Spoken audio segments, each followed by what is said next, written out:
للہ رب العالمین الصلاۃ والسلام علی سیدنا و سید الانبیاء والمرسلین وعلی آلہ الطیبین الطاہرین و اصحابہ الاکرمین و اولیاء امتہ اجمعین، اما بعد۔ تمام تعریفیں اللہ رب العزت کے لیے ہیں جو تمام جہانوں کی پرورش کرنے والا ہے۔ لاکھوں درود و لاکھوں سلام ہو سرور عالم صلی اللہ علیہ وسلم پر، آپ کے اعلیٰ اولاد صحابہ اہل بیت اور اولیاء امت پر اللہ بے شمار رحمتیں برکتیں نازل فرماتا رہے۔ معزز مکرم سامعین و ناظرین، سلطان المشائخ خواجہ خواجگاں سرکار عالم پناہی نظام الدین اولیاء محبوب الہی کے ملفوظات اور آپ کی تعلیمات اور آپ کے احوال سلسلے وار آپ سماعت فرما رہے ہیں۔ حضرت سلطان المشائخ کے مرید ارشد خلیفہ برحق حضرت شیخ العارفین خواجہ قوام الدین چشتی رحمۃ اللہ تعالیٰ علیہ نے آپ کی حکایتوں کو بیان فرمایا۔ ان حکایتوں کو ان کے نبیرہ حضرت خواجہ جمال قوام رحمۃ اللہ علیہ نے قلم بند کیا قوام العقائد کے نام سے، اور آج اس کا تیسرا باب ہے۔ اور اس باب میں اس دور کے جو اکابر علماء و مشائخ تھے، پورے ہندوستان کا صدر مقام دہلی تھا، اور دہلی میں جتنے علماء تھے وہ بہت بڑے درجے کے تھے، یعنی ہندوستان بھر میں ان کا ثانی نہیں تھا۔ تو ایسے اکابر علماء جو مسند افتاء پر بیٹھے ہوئے تھے، مسند قضات پر بیٹھے ہوئے تھے، اور جو لوگوں کے درمیان اپنے تبحر علمی کی بنا پر خصوصی شان مقام و مرتبے کے حامل تھے، وہ تمام کے تمام تقریباً علماء اور اہل علم حضرات اس دور کے سلطان المشائخ سے وابستہ رہے، اور ان کی خدمت و صحبت کو اپنے لیے سعادت دارین سمجھتے تھے۔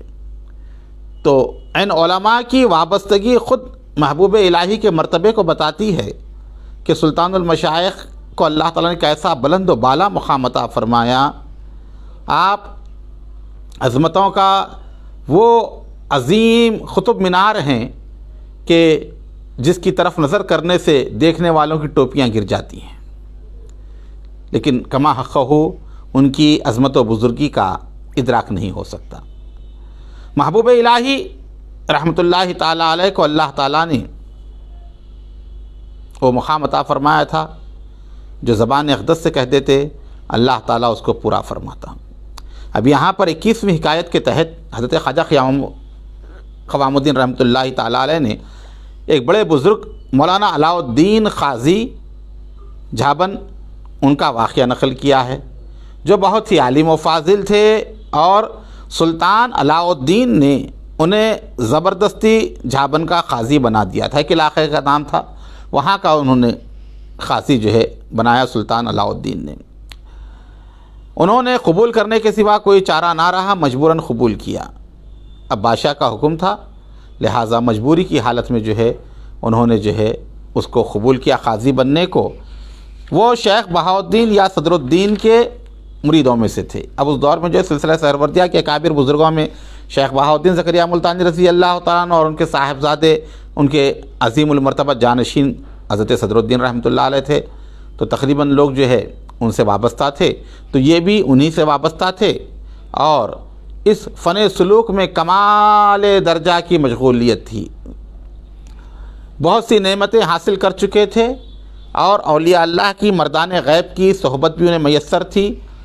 اس بارے میں ان کے بہت سے قصے ہیں جو زمانے کے لوگ اچھی طرح جانتے تھے۔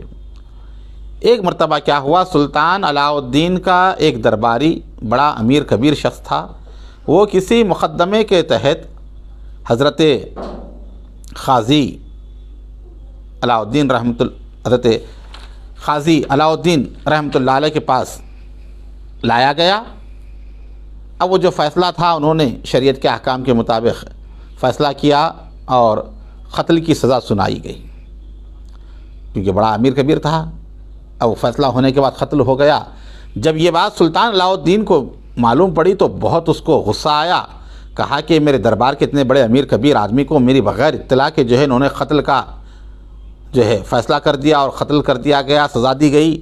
تو اس نے کہا کہ قاضی صاحب کو زنجیریں ڈال کر ہتھکڑیاں پہنا کر میرے دربار میں حاضر کیا جائے۔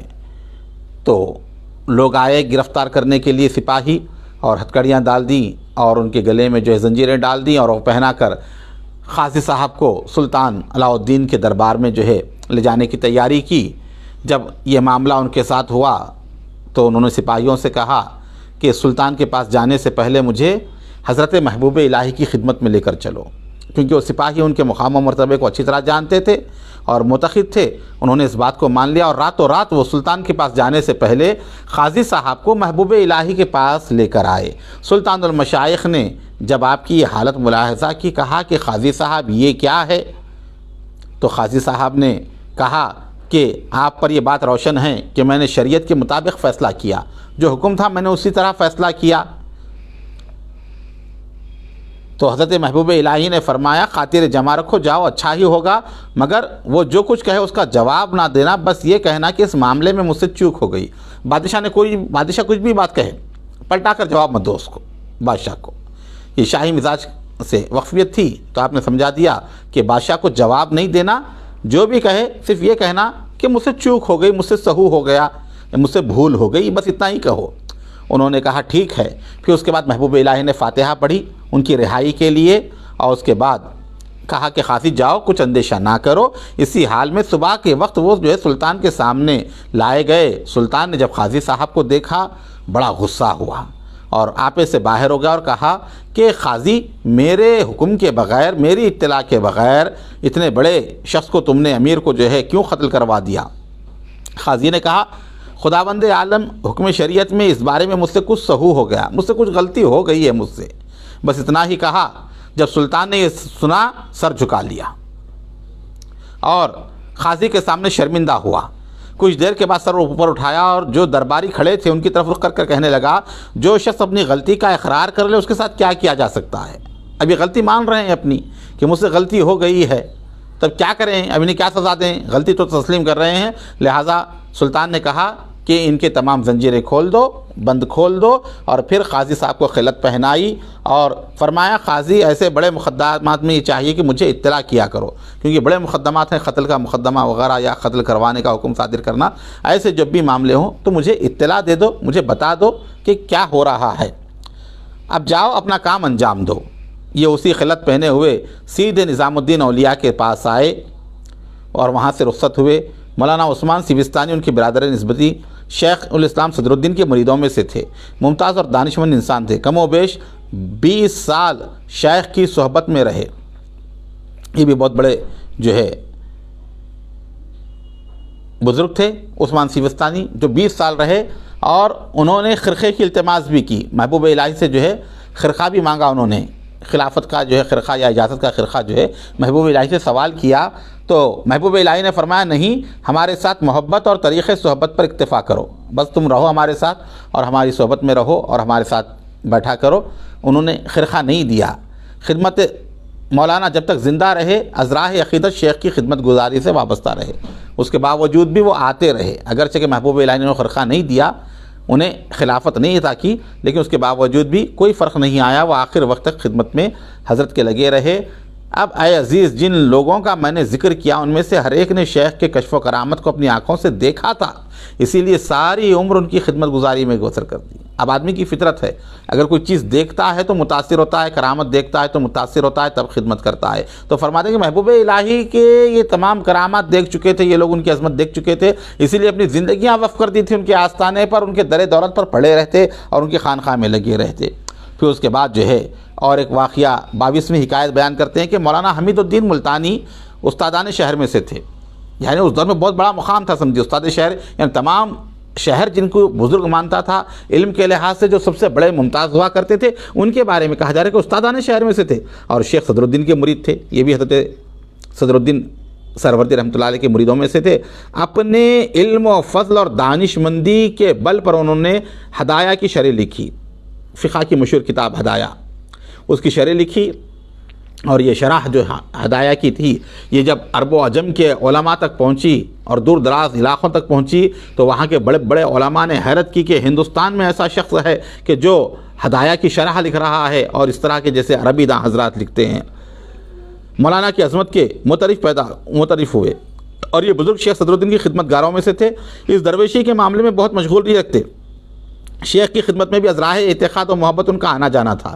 محبوب الہی کے پاس بھی وہ آیا جایا کرتے اور ہر معاملے میں آپ سے دعا التجا کیا کرتے، اور جب تک زندہ رہے یہی ان کا طریقہ رہا۔ مرید تو صدر الدین رحمۃ اللہ علیہ کے تھے، لیکن حضرت شیخ سے اتنی وابستگی اور نسبت تھی کہ وہ زندگی بھر انہی کے آستانے پر پڑے رہے۔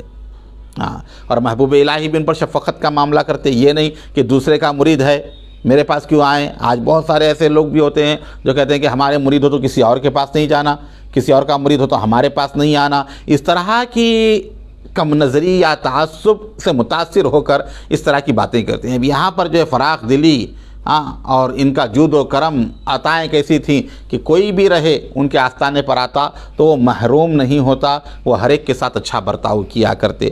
اب پھر یہاں پر ایک واقعہ 23ویں حکایت ہے۔ مولانا بدر الدین بتھے کھیروی ساکن کڑا، عالم فاضل، اس علاقے کے استاد تھے، وہ بھی اپنے زمانے کے مشہور آدمی تھے۔ زہد و تقوی میں کمال درجہ تھا۔ انہوں نے بطور عقیدت و محبت شیخ کی خدمت گزاری میں کئی سال بسر کیے، عقیدت سے وہ رہتے تھے، بڑے بزرگ تھے وہ بھی۔ چنانچہ انہوں نے خانہ کعبہ کی زیارت کی نیت سے عزم سفر کیا، شہر کڑا سے روانہ ہوئے اور شیخ کی خدمت میں آئے۔ شیخ نے ازراہ کرم ان پر بہت زیادہ نوازش فرمائی۔ پھر پوچھا، مولانا کیا حال ہے؟ مولانا نے کہا، مخدوم اس دعاگو کا ارادہ خانہ کعبہ کی زیارت کرنے کا ہوا ہے۔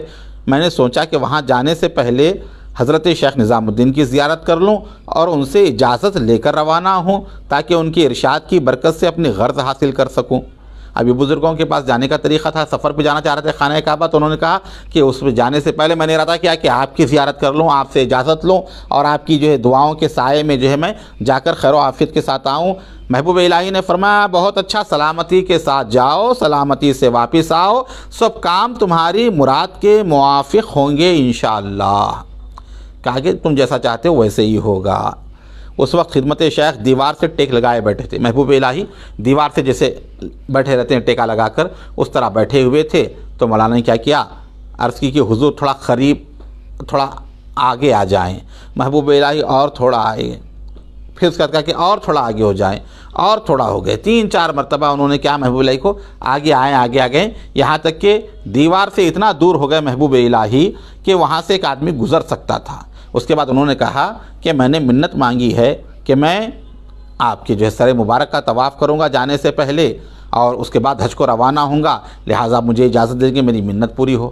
محبوب الہی اگرچہ کہ اس چیز کو پسند نہیں فرماتے تھے، لیکن اس کے باوجود انہوں نے کیونکہ ارادہ کر لیا تھا، آپ خاموش بیٹھ گئے، تو انہوں نے کیا کیے، 7 چکر آپ کے لگائے محبوب الہی کے۔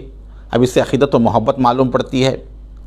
فقہ کے اعتبار سے ایک الگ مسائل ہیں، غیر کعبہ کا طواف وغیرہ ایک الگ مسئلہ ہوتا ہے۔ ابھی عقیدت و محبت کے ساتھ وہ جو ہے گھومتے ہیں، اطراف پھرتے ہیں، محبوب الہی کے 7 چکر وہ لگاتے ہیں، اور اس کے بعد جو ہے آپ نے جو ہے اجازت لی، اور اس کے بعد جو ہے خانہ کعبہ کی طرف جو ہے روانہ ہوئے۔ پھر اس کے بعد حج و بیت اللہ کرے، اور حضور محبوب الہی کی دعا کی وجہ سے جو ہے وہ تمام چیزوں کو پائے تکمیل تک پہنچا کر واپس آ گئے۔ 24ویں حکایت میں لکھتے ہیں، خواجہ عثمان سیاح، یہ بھی بہت بڑے بزرگ تھے۔ ان کی بزرگی کے لیے یہ کافی کہ شیخ رکن الدین رحمۃ اللہ علیہ، رکن الدین ملتانی جو تھے ان کے یہ خلیفہ تھے خواجہ عثمان۔ جب سلطان قطب الدین کے زمانے میں شیخ رکن الدین دہلی سے ملتان جانے کا ارادہ کیے تو خواجہ عثمان سیاح نے بھی رکن الدین سے عرض کیا کہ بندہ مخدوم کے ساتھ جانا چاہتا ہے اور وہیں سکونت اختیار کرنا چاہتا ہے۔ تو یہ جانا چاہتے تھے اپنے پیر و مرشد کے ساتھ اور وہیں پر ملتان میں رہنا چاہتے تھے، لیکن شیخ رکن الدین نے کہا کہ تمہیں وہاں آنے کی ضرورت نہیں ہے، یہاں پر نظام الدین اولیاء ہیں، انہی کے پاس رہو، جو چیز بھی ہو انہی سے رجوع ہو جاؤ، وہ تمہاری تمام چیزوں کو، ضرورتوں کو پورا کریں گے، اور اپنے آپ کو جو ہے ان کے لیے خدمت کرنے کے لیے وقف کر دو۔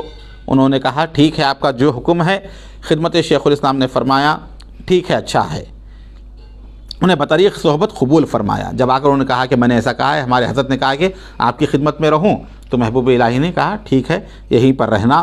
تب وہ کیا کرتے، سلوک میں جو کوئی مرحلے پیش آتے وہ محبوب الہی کے سامنے بیان کرتے، محبوب الہی ان کی رہنمائی کرتے، اور یہاں تک کہ جو ہے وہ بہت بڑے مقام پر پہنچے۔ خواجہ عثمان سالکان راہ میں سے تھے اور سلوک میں یگانہ اثر تھے۔ ان کی بزرگی کی حکایت یہ کہ جب عہد غیاثی میں شہر کے علماء نے سما کے بحث چھیڑی، اب یہ ہر دور میں مختلف ہی رہا مسئلہ سما کا، مضامیر کے ساتھ بالمضامیر بلا مضامیر، یہ ایک لمبی چوڑی بحث جو ہے یہ شروع سے چلی آ رہی ہے۔ تو عہد غیاثی میں بھی جو ہے غیاث الدین کے عہد میں وہ سما کی بحث چھڑی، تو خواجہ عثمان صاحب سما درویش تھے، وہ سما سنا کرتے تھے۔ اس وقت ایک گاؤں بھی معافی میں رکھتے تھے، یعنی ان کی جاگیر میں ایک گاؤں تھا۔ جب انہوں نے دیکھا کہ سما کی بحث شروع ہو گئی ہے تو وہ سلطان کے دروازے پر آئے اور اس آدمی کو جہاں سلطان تک اپنی عرضیاں پہنچانا جس شخص کو دیا جاتا، وہ گاؤں کا فرمان اس آدمی کو دیا اور کہا یہ سلطان تک پہنچا دو، مجھے نہیں چاہیے، میں کیونکہ سما سننے والا ہوں، ابھی بحث چھڑی ہوئی ہے تو لہٰذا میں اس کو واپس کر دیتا ہوں۔ کہا تمہارے گاؤں کا فرمان ہی سے سنبھالو، ہم تو سما سے باز آنے والے نہیں۔ کہا کہ باز تو ہم آئیں گے نہیں سما سے، سما چھوڑیں گے نہیں، تم یہ جانو۔ اس بات سے اندازہ کیا جا سکتا ہے کہ جب تک کسی میں باطنی قوت نہ ہو وہ ایسا نہیں کر سکتا۔ غرض و فرمان چوب دخول پر لٹکا دیا اور خود رقص کرتے ہوئے اپنے گھر چلے گئے، وہاں سے واپس جو ہے اپنے مکان پر آ گئے۔ یہ خبر سلطان غیاث الدین کو پہنچی کہ خواجہ عثمان سیاح نے ایسا کیا ہے، تو سلطان نے کہا وہ فرمان لاؤ۔ جب فرمان لایا گیا تو دیکھا کہ اس کے اوپر مزید شکرانہ رکھا، بہت زیادہ معذرت کی اور کہا ہمیں تمہارے کام سے کوئی مطلب نہیں، تم اپنا فرمان لے جاؤ اور جیسے جی چاہے اپنے مشاغل میں مگن رہو۔ خواجہ عثمان نے وہ فرمان واپس لے لیا اور جب تک زندہ رہے اسی طرح اپنے معاملات میں مشغول رہے اور شیخ کی خدمت دل و جان سے کرتے رہے۔ یعنی آپ نے سما کی خاطر وہ جاگیر چھوڑ دی تھی، لیکن بادشاہ نے کہا آپ سننا ہے تو سنیے، ہمیں اس سے کوئی تعلق نہیں کہ آپ کے سننے نہ سننے سے ہمارا کوئی مطلب نہیں ہے، لہٰذا پھر آپ نے دوبارہ وہ فرمان جو ہے قبول کیا۔ اب پھر اسی طرح کا ایک واقعہ ہے، لیکن تھوڑا فرق ہے اس میں کہ حضرت خواجہ موسیٰ دیوگیری وہ بھی شیخ رکن الدین کے مرید تھے۔ انہوں نے بھی ایسی گزارش کی جیسے خواجہ عثمان نے کی تھی، کہا کہ میں ملتان میں آنا چاہتا ہوں اور حضرت شیخ کی خدمت میں رہنا چاہتا ہوں، شیخ رکن الدین ملتانی رحمۃ اللہ علیہ کی۔ تو آپ نے بھی جو ہے انہیں جواب دیا کہ جو ہے تم بھی جو ہے وہیں پر رہو نظام الدین اولیاء کے پاس۔ تو انہوں نے کہا مجھے وہاں کون گھسنے دے گا، وہاں کون مجھے یہ گھسنے دے گا۔ یہ بات انہوں نے ایسی کہی کہ شیخ رکن الدین کو بہت ناگوار گزری۔ شیخ رکن الدین نے کہا ارے کیا میں نے تجھ سے نہیں کہا کہ جا اس آستانے کی گلی کی نکڑ تک اپنی داڑھی سے جھاڑو دے تاکہ تجھے باریابی دی جائے، تو وہاں ایسی ہی بغیر محنت کے بار چاہتا ہے۔ تو غصہ آ گیا شیخ کو، محبوب الہی کے پاس جانے کا مشورہ دیا تو انہوں نے کہا کہ وہاں مجھے کون جانے دے گا، کون مجھے پوچھے گا۔ تو آپ کو ناگوار گزری بات اور کہا کہ اگر وہاں جھاڑو سے صاف کرتا ہوا گلی بھی جائے چلا جا بولے، تاکہ ان کی خدمت میں رہ تو، اور تو چاہتا ہے کہ بغیر محنت کے جو ہے مقام و مرتبہ مل جائے، بغیر محنت کے جو بلندی پر آ جائے، ایسا نہیں ہوگا، اس طرح محنت کر۔ تو سن کر کے کیے اپنی داڑھی سے جو ہے وہ صاف کرتے رہ گئے۔ اب ظاہر بات ہے کہ طویل سفر ہے، پورا جھاڑو سے دے نہیں سکتے، تھوڑی دیر تک انہوں نے جھاڑو سے صاف کیا راستہ گلی کا نظام الدین اولیاء کی، پھر اس کے بعد اپنا جو ہے کپڑا وغیرہ امامہ نکالا اور وہ پورا صاف کرتے کرتے کرتے حضرت شیخ کی چوکھٹ تک پہنچے محبوب الہی کی۔ اب یہ جو کر رہے تھے معاملہ، یہ پورا ہلچل مچ گئی خادموں میں، اطلاع دی گئی محبوب الہی کو کہ اس طرح جو ہے حضرت خواجہ موسیٰ دیوگیری جو ہے اپنی داڑھی سے جو ہے آپ کا راستہ صاف کرتے ہوئے آ رہے ہیں۔ محبوب الہی نے کہا ٹھیک ہے انہیں آنے دو۔ جب وہ حاضر ہوئے، ختم ہو گیا کام، تو آ کر قدم بوسی کی اور کھڑے ہو گئے۔ محبوب الہی مسکرائے، ان پر نوازش فرمائی اور بہت خوشی کا اظہار کیا۔ یہ زمین بوس ہو کر واپس آ گئے، مگر ان کا معاملہ خواجہ عثمان جیسا نہ ہو سکا۔ اب یہاں پر کیا اعتقاد تھا، ایک ہی مرتبہ پیر کا حکم مان کر وہ چلے گئے تھے، خواجہ عثمان تو ان کا بڑا معاملہ ہو گیا تھا۔ اب یہ جو ہے تھوڑا ناراضگی ہو گئی پیر کی، تو ان کا معاملہ جو ہے اتنا بلند نہ ہوا، لیکن جب تک زندہ رہے کچھ بھی کرتے خدمت شیخ کے بارے ہی میں کہا کرتے۔ اب 26ویں حکایت بیان کرتے ہیں کہ مولانا فخر الدین زاہد میرٹھ میں تھے، انہیں بھی ایسی ہی کمال کی مشغولی تھی۔ جو اس طبقہ درویشاں کو ہوا کرتی ہے، اور لوگوں نے بھی اس سے ازراہ خرق عادات و کرامت بہت کچھ دیکھا تھا، یعنی ان کی کرامتوں کو بھی لوگوں نے دیکھا تھا۔ مولانا فخر الدین زاہد رحمۃ اللہ علیہ کی، انہیں بھی خدمت شیخ میں محبت اور اخلاص کا علاقہ تھا۔ اگر شیخ کا تذکرہ ہوتا تو ان کی بزرگی اور عظمت کے بیان کرنے میں بہت غلو کرتے اور اپنی مہمات میں خدمت شیخ سے یعنی محبوب الہی سے رجوع کرتے۔ جب تک زندہ رہے ان کا بھی یہی معمول رہا۔ 27ویں حکایت بیان کرتے ہیں کہ شیخ نظام الدین پانی پت کے رہنے والے، جو بہت ہی بزرگ تھے اور اپنے وقت کے شیخ تھے، پیر تھے، لوگوں کو دستے بیت دیا کرتے، یعنی مرید کرتے تھے لوگوں کو، شیخ تھے یہ خود۔ جب اپنے دادا کے بارے میں انہوں نے معلوم کیا کہ وہ شیخ نظام الدین کی صحبت میں رہتے ہیں، جب انہیں معلوم ہوا کہ یہ شیخ العارفین قوام الدین چشتی رحمۃ اللہ علیہ محبوب الہی کی صحبت میں رہتے ہیں اور خدمت شیخ بھی ان سے محبت و اخلاص کا برتاؤ کرتے تھے، وہ جلسوں میں حاضر ہوا کرتے تھے، ان کے ساتھ رہتے تھے، اور خلق کو بھی یہ بات معلوم ہو چکی تھی کہ محبوب الہی ان سے بہت خوش ہیں۔ وہ بھی صاحب وجد و سماع درویش تھے اور اس کام میں بڑا ذوق رکھتے تھے، شوق سے سنتے تھے سماع۔ تو جب تک یہ زندہ رہے محبوب الہی کے ساتھ محبت و عقیدت کا معاملہ رکھا۔ جو اس دور کے پیران طریقت تھے، جو صاحب سلسلہ تھے، جو لوگ مرید کرتے تھے، جو اجازت یافتہ تھے، وہ بھی یہاں پر خادموں کی طرح رہا کرتے تھے محبوب الہی کے پاس۔ ہاں، ان کا خود بڑا معاملہ تھا، بڑا سلسلہ تھا، ہزاروں لوگ وابستہ تھے، لیکن جب یہاں پر آتے قبلہ گاہی نظام الدین محبوب الہی کے پاس تو نہایت ہی عاجزی انکساری کے ساتھ آپ کی بارگاہ میں حاضر ہوتے اور آپ سے فیوز و برکات اور آپ کی توجہ کے طالب ہوا کرتے۔ تو اس سے معلوم پڑتا ہے کہ اس دور کے جتنے پیرانے کبار تھے وہ تمام کے بھی پیر محبوب الہی تھے اور انہی کی در دولت کو جانا یہ اپنے لیے سعادت مندی سمجھتے۔ پھر اس کے بعد اور ایک بزرگ کی حکایت بیان فرمائے، 28ویں حکایت ہے۔ سید علاء الدین جیوری رحمۃ اللہ علیہ بڑے بزرگ تھے۔ پہلی بزرگی تو ان کی یہ کہ وہ سید تھے، یعنی خاندان بنو ہاشم کے چشم و چراغ تھے، سادات کے گھرانے سے تعلق رکھتے تھے، اور دوسرے عالم و فاضل، استاد شہر، تیسرے یہ کہ اپنے وقت کے شیخ تھے، یہ بھی بہت بڑے بزرگ تھے اپنے وقت کے، صاحب سلسلہ۔ سید قوام الدین کی طرف سے لوگوں کو بیعت کرتے تھے، وہ بھی شیخ سے محبت و اخلاص کا تعلق رکھتے تھے، انہیں بھی اجازت تھی بیعت کرنے کی سید علاء الدین جیوری رحمۃ اللہ علیہ کو، لیکن محبوب الہی سے نہایت ہی محبت اور اخلاص کا معاملہ رکھتے تھے۔ اس حد تک کہ جب سماع کی بحث ہوئی تو انہوں نے سماع کے جواز کے بارے میں روایتیں نکالیں اور از راہ اخلاص شیخ کی خدمت میں بھیجیں اور یہ کہا کہ میں آپ کا محب و مخلص ہوں، یہ روایت بطور اخلاص آپ کی خدمت میں بھیج رہا ہوں۔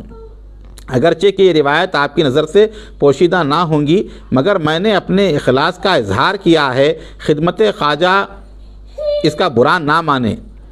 خدمت شیخ نے بھی از راہ محبت ان روایات کو قبول کیا۔ اب یہ سماع کے بارے میں بحث ہوئی تو کیا کیا کہ انہوں نے بہت ساری روایتیں سماع کے جواز میں نکالیں اور محبوب الہی کی خدمت میں بھیجائیں اور کہا کہ میں بھی آپ کا چاہنے والا ہوں، محب ہوں، مخلص ہوں، یہ روایتیں میں نے جمع کی ہیں، آپ اس کو دیکھیں۔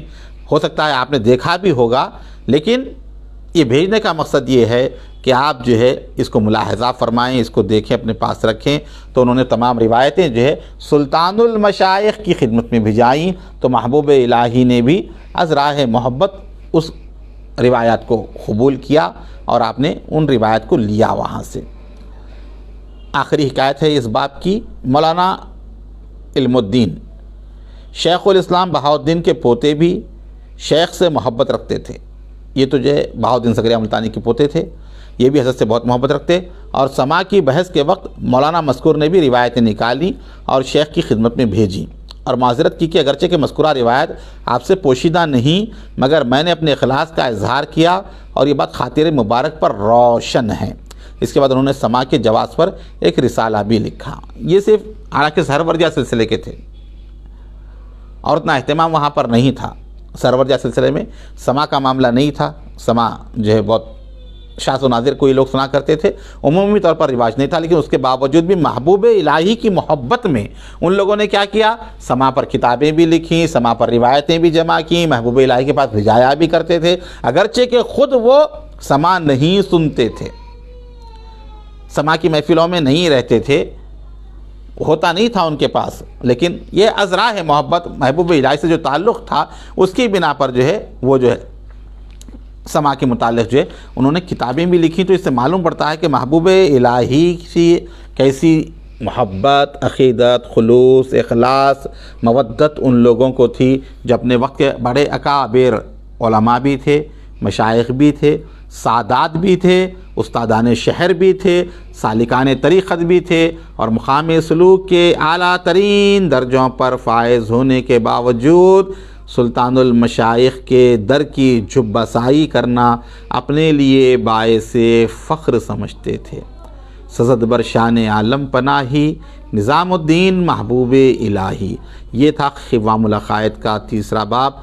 چوتھے باب میں جو ہے اس دور کے اولیاء اللہ اور مشائخین کا محبوب الہی کی عظمت و کرامت دیکھنے کے بعد التجا کرنا، ان سے رجوع ہونا اور ان سے وابستگی اختیار کرنا، اس کے متعلق جو ہے بعض روایتیں جو ہے خواجہ شیخ العارفین لائے ہیں۔ انشاءاللہ یہ درس چلتا رہے گا۔ اللہ تعالی ہم تمام کو بزرگان دین کے صدقے میں خلوص عطا فرمائیں، نیتوں میں حسن عمل عطا فرمائیں، اور اللہ تعالی معاملہ ہمارا درست رکھے۔ این دعاز منوز جملہ جہاں امین باد الہی، تابوت خورشید و ماہی، چراغ چشتیاں را روشنائی۔